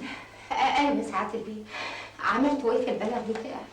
اطمنا، احنا وزعنا نشرة باسمه وصورته على جميع الأقسام، ضروري هدينا أخبار عنه. وايه فايدة النشرة يا بيه؟ أنا كمان عملت له نشرة في الجورنال وفيها صورته وعنوان. اعمل معروف يا سعادة البيه، اعمل معروف. أنا عايشين اليوم بيوم. ربنا ليه يعلم، ربنا ليه يعلم بقى. لكن ما بقاش بتاعي. اتفضلي انت، واول ما توصل لنا اخبار هنتصل بيكي. ربنا يخليك، كل بابا يرجع، أنا مش عارف العجلة. حاضر يا حبيبي.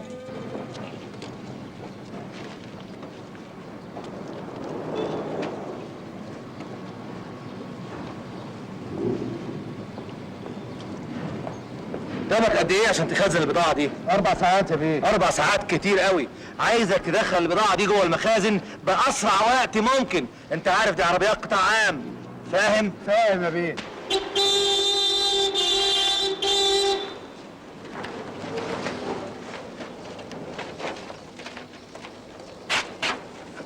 انت يا فؤاد خير يا خالد بيه؟ عارف الاعلان ده؟ خرج ولم يعد. ده الواد شاكر ومش هيرجع. انت مش قلت انك رميت الجثه في النيل؟ اهي بكره تطلع ويعرفوها. في حد شافك وانت معاه؟ مفيش غير الدكتوره، وهي كمان الله يرحمها. الاقي من ايه بقى؟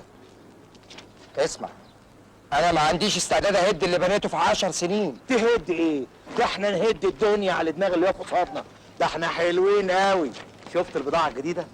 2000 كرتونه صلصه، 3000 شوار رز، ده غير السكر والشاي والصافو. اسمع، البضاعه دي ما تقعدش في مخزن كتير، صرفها بسرعه وزعها على بتوع الصعيد قبل ما تحصل مشاكل. حاضر، ان شاء الله مفيش مشاكل. نو بروبلم.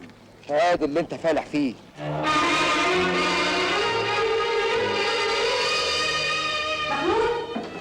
أستاذ محمود، أستاذ محمود.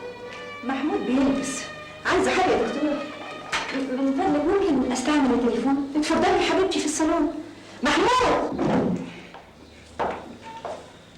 ايوه يا دكتور. عندك نمرة رائد خالد؟ هتكلميني ليه؟ بص الإعلان ده الراجل اللي جالي في العيادة. اسمه شاكر عمران، أهله بيدوروا عليه. انت متأكدة ان هو؟ أنا واثقة إن هو. عينيه، صلعته، شعره وملامحه. من فضلك اديني النمرة بسرعة. هتكلمي خالد ليه؟ ما احنا نروح نشوف ايه حكايه الراجل ده، العنوان بتاعه هو في الجورنال. أيوة بس لازم خالد ياخد خبر.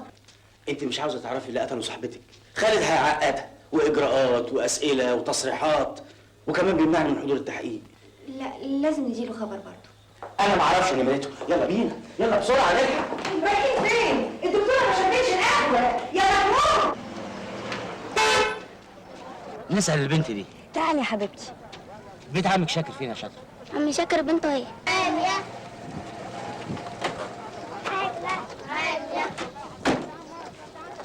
قولي لي يا حبيبتي، ماما فين؟ ماما راحت الجمعية.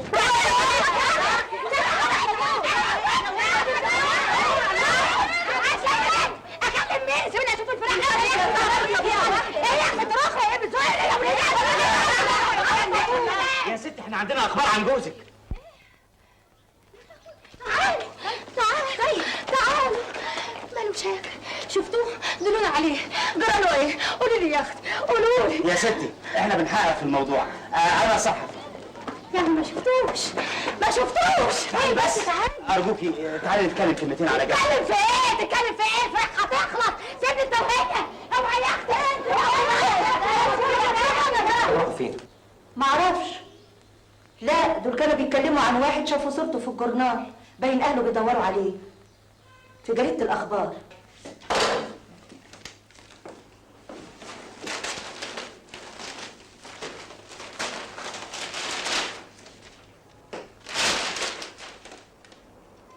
شاكر عمران.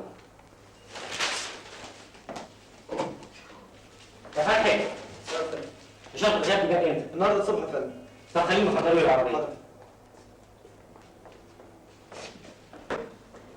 هيبقى وصلنا الدنيا.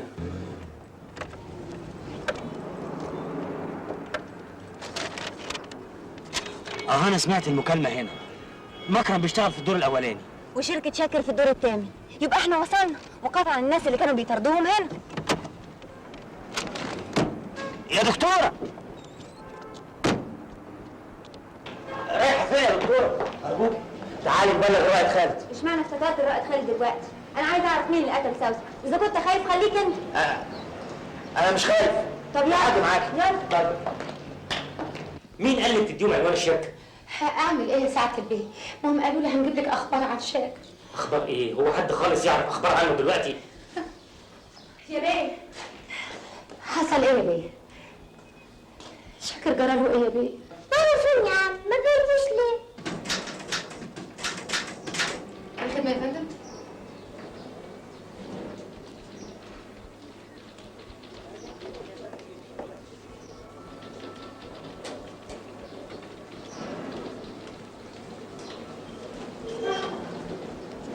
ايوه خدمه يا هاني.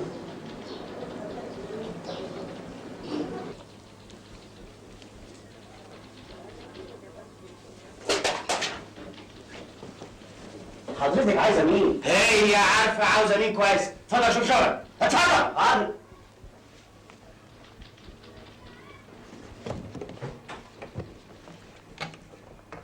حاجه غريبه. في ايه؟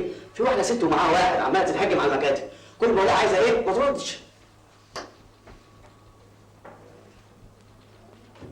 استني هنا. خلاص قلت لك انا اسف. اسف يعني ايه؟ ازاي تهجم على الموظفين بدون اذن؟ حصل خير، عايزين نقابل رئيس الشركة دي. انت مين؟ عايزاه ليه؟ احنا قرايب الاستاذ شاكر عمران موظف عندكم. ما انت سالم ليه اهو. اتفضل قدامك. اتفضلي. ما تزعلناش تاني.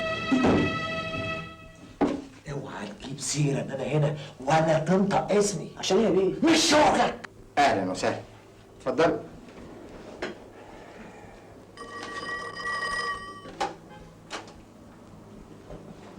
الو. خد بالك من اللي دخلوا عندك. اوعى يوقعوك في الكلام. دي الدكتوره عايده. ايه؟ مش معقول كده؟ طيب واخده بنت للسهر. سلام. اهلا وسهلا. بقى انتوا بقى قرايب الاستاذ شاكر. ويا ترى اخباره ايه؟ ظاهر ولا لسه مختفي؟ احنا عاوزين نسال حضرتك عن اخباره. الشركه نصحت مراته تبلغ البوليس يدور لها عليه. هو سعادتك رفضته ليه؟ ابدا. كانت ضاعت منه عهده وانا اكتفيت برفضه بدل ما بلغ البوليس. والعهدة دي كانت ورق. ورق ايه؟ اصل مراته بتقول ان كان معاه ورق هيعمل بيه مشروع ويظهر انه اختلف مع شركائه. من يومها ما بانش. انا ما عنديش اي فكره عن اي حاجه، وعلى العموم لو شاكين في حد معين ممكن تبلغوا البوليس. هيحصل. وضروري هنوصل. عن اذنك. شرفتوا. ولو احتجتوا لاي خدمه انا تحت امركم. هيحصل. شكرا. مع السلامه.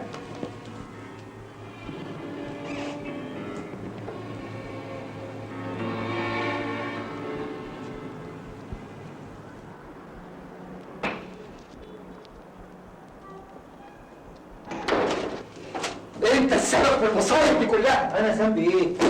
غبائك هو اللي حطنا في الموقف اللي احنا فيه. اوعى يكونوا شافوك. ده دلوقتي عندهم فكره عن الورق وعن كل حاجه، وزمانهم راحوا بلغوا البوليس. ده اللي ما كانوش جايين من طرفه اصلا. ولا هيبلغوا البوليس ولا هينطقوا كلمه واحده. انا اتصلت بحسين هيخطفهم على المخزن. بقول لك ايه؟ كفايه، انا مش عايز مشاكل. انت اللي هتخليني دايما محل شغلك. يعني حضرتك خلاص مستغني عن خدماتي؟ انا مش فاضي الكلام ده. بقول لك ايه؟ روح اعمل اللي انت عايزه. المهم ما ما تعتبش الشركه دي تاني. خد اجازه سافر غور في 60 داهيه. احنا هنفضل واقفين كده؟ انا حاسس ان الراجل اللي كان بيطارد شاكر موجود في الشركه دي. انا خايفه يكونوا مراقبيننا. ما تيجي نبلغ الرائد خالد يشوف له حل معاهم. اهو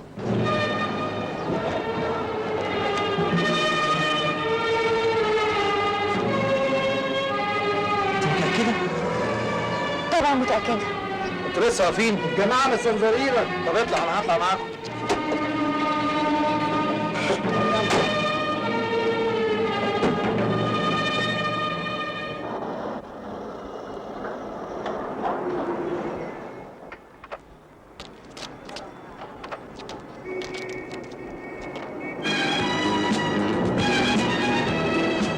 هنفضل ماشيين وراهم كده؟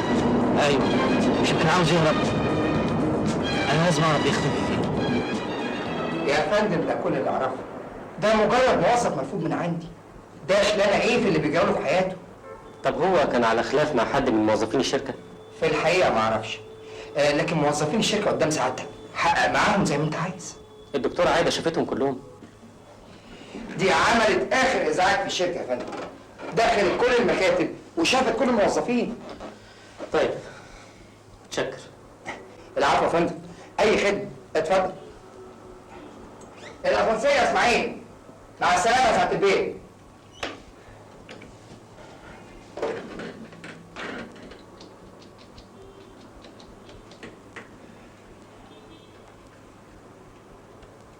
الو عاطف، بقول لك ايه، احجز لي على اي طياره طالعه لندن. ايوه ان شاء الله تكون دلوقتي حالا.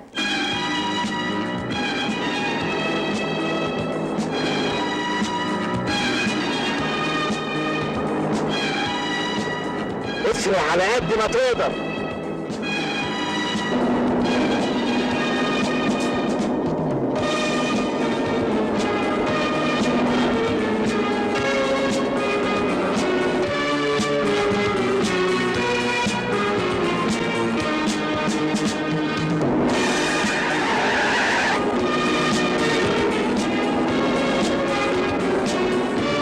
اول ما يقرب منك دوس فرمالة جامد. اربطه.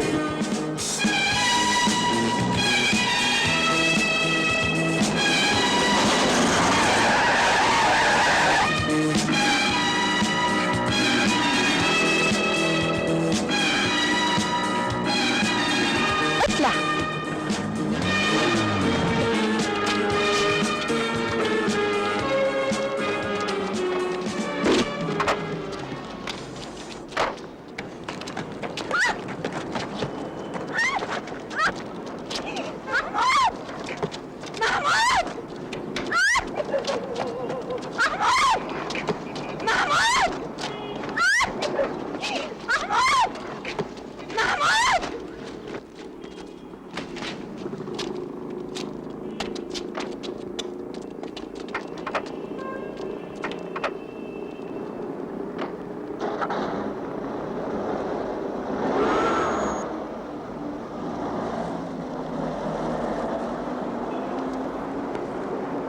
لواء لازم نتصرف بسرعه، لازم اقبض عليهم قبل ما يهربوا.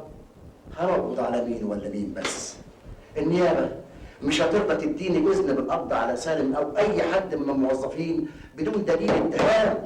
يا فندم انا منتظر الدكتوره عايده، اكيد هتتعرف على الرجاله اللي هاجموا شاكر عندها في العياده. هي فين دلوقتي؟ لسه ما روحتش بيتها؟ لا هي ولا الواد الصحفي. ازاي يتصرفوا من غير اذنك؟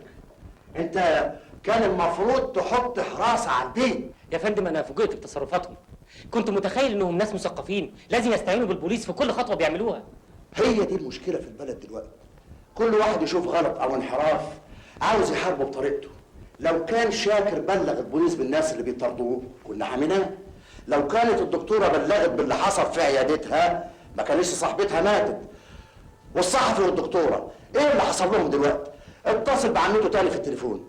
عمته يا فندم قلقانه جدا عليه وانا مش عايز ازعجها. عموما انا قلت لها تتصل بيا اول ما يوصل. يبقى خلاص تصبر شويه. خد اذن من النيابه تراقب تليفونات الشركه. بلغ مباحث التموين تراقب تصرفاتها. انا عايزك تخلي رجالتك تحط عينيهم على تصرفات كل الموظفين اللي في الشركه. يا فندم دي اجراءات طويله، احنا عايزين تصرف سريع. القانون كده، وما نقدرش نتعدى القانون. الرأي العام مش هيسكت، والكل خايف لا نشوشر على رجال الأعمال. يا فندم احنا مش ضد رجال الاعمال الشرفة، احنا ضد المنحرفين منهم.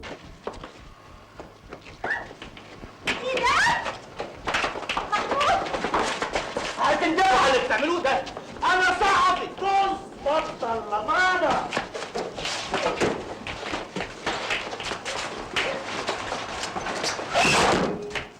انت السبب، مش كنا بلغنا خالد.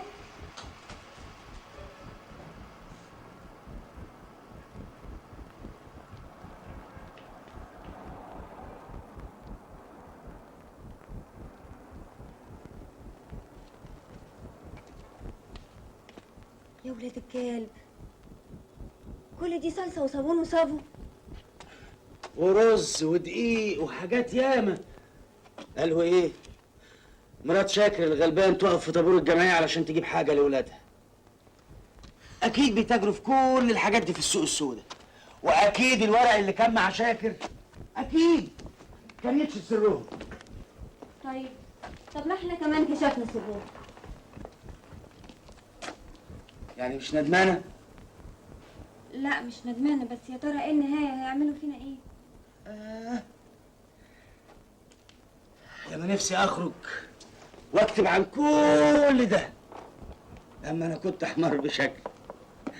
قالوا انا بكتب في السوبر نطيقه والانطولوجيا. ان شاء الله ربنا ينجينا وتكتب على اللي انت عايزه. التوكيلات اهي، تروح البنك تسحبي كل الفلوس وتنقلي ملكيه الشركه باسمك. المحامي هيكون معاكي في كل خطوه. في ايه؟ انا مش فاهمة حاجة، وانت هتسافر ليه؟ ابدا، ما حصلش حاجه، بس خلاص البلد ما عادش فيها امان. الواحد مش عارف يشتغل، عايزين يقفلوها بعد ما انفتحت والحال مشي. سكي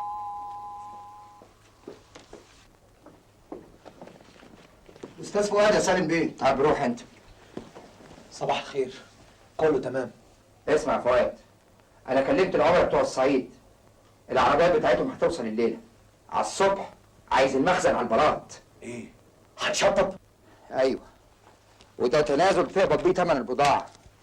مكافأة ليك يا فؤاد عشان انا مسافر. مسافر؟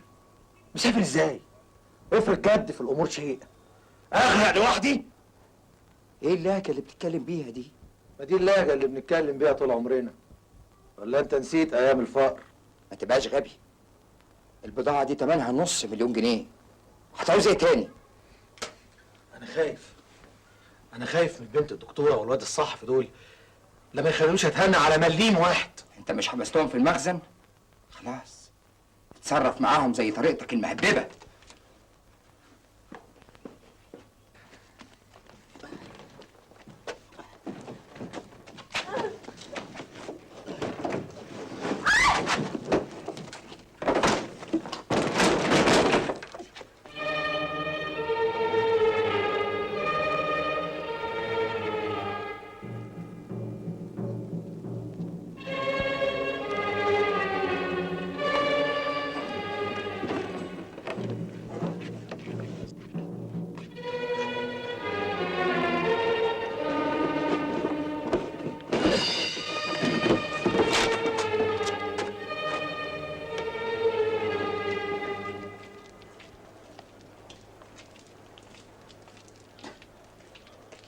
حسين. ايوه يا فؤاد بيه. افتح بسرعه وهاتهم حطوهم في العربيه بتاعتي. حاضر يا بيه. يلا بسرعه. عاوزين نخلص من العمليه دي قبل الفجر يا فؤاد بيه. يا ريت. يلا يا سيدي وريني همتك انت ورجالتك.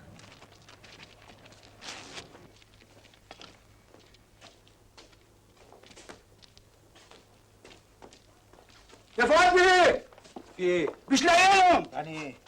دور عليهم كويس. هم هيروحوا فين؟ هم مين دول؟ لا مفيش حاجه. اتفضلوا بره. استنوا على الباب بره، واوعى حد يفلت منكم. اتفضلوا اعملوا البضاعه.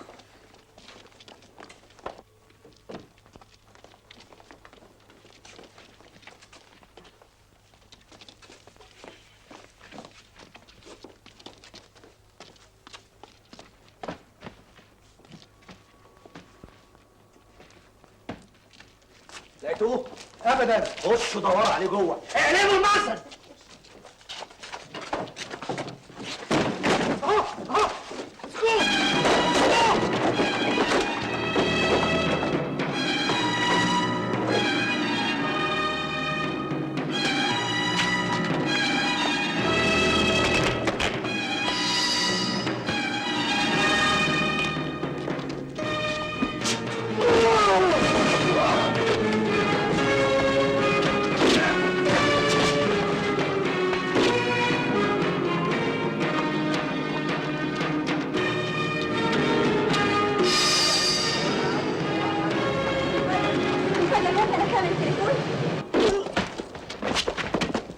لقيتوا البنت؟ ما لقيناهاش، والمخزن قرب يتحمل كله. بقول لكم يا هربت، اعملوا فيها اللي انتوا عاوزينه، زمانها بلغت البوليس. البوليس؟ انت فاكر ان انت ملكتنا كده؟ لا ابعد عنه، احنا مش عايزين نخش مع البوليس في مشاكل. نزلوا البضاعه انت اهو. عشان ايه؟ انت خايف من ايه؟ خد بضاعتك انت من هنا وامشي بسرعه. مش عايزين نخش مع البوليس في سين وجيم. نزلوا البضاعه بسرعه. لا محدش يمد ايده على البضاعه، اللي هيمد ايده هخرب بيته.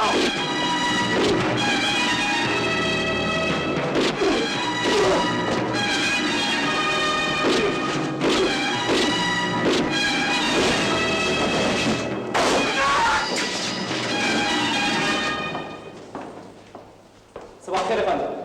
إشارة مستعجلة. انتوا ازاي ترجعوني من الطياره؟ هديتهم كل حاجة في التحقيق. تحقيق ايه؟ انا راجل اعمال محترم، انا شغلي كده بيتعطل. اتفضل يا أستاذ، اتفضل، هناخد أخبارك وبعدين دافع عن نفسك في النيابة والمحكمة. محكمة ايه يا استاذ؟ اتفضل يا أستاذ. يبقى انت هو. يلا بسرعة. انت هتشوف التحقيق اللي هيحصل. اتفضل. ممكن أحضر التحقيق يا فندم؟ بعدين يبقى خد صورة من التحقيق. مش مهم بقى، انا هنشر اللي اعرفه. سامع سعاده البيه بيقول ايه؟ انتوا كده بتشهروا بينا، هتهزوا الوضع الاقتصادي في البلد. الوضع الاقتصادي ما يتهزش يا سالم بيه لما نكتب عن المنحرفين. اوعى تشهر بيا، هرفع عليك قضيه وهخرب بيتك وبيت الجورنال بتاعك. اوعى. تحقيق هايل يا محمود، بس انا مضطر اجل النشر دلوقتي. ليه يا فندم؟ خلاص الجريمه انكشفت وكل ابطالها تقريبا دلوقتي في السجن. ايوه صحيح، لكن القضيه لسه في مرحله التحقيق، والنيابه افرجت عن سالم بالكفاله. وهيكون سافر. لا هو ممنوع من السفر مؤقتا.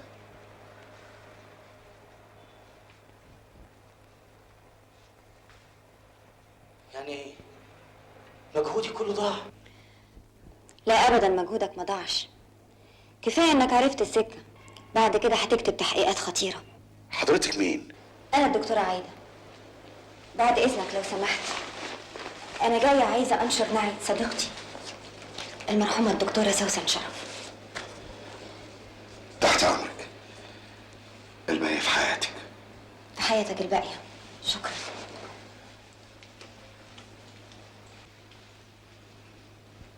لو سمحت يا دكتوره، عمتي بتسأل عليكي، مش قادر اجيب لها دكتور تاني، انت الوحيده اللي اصبحت تثق فيها.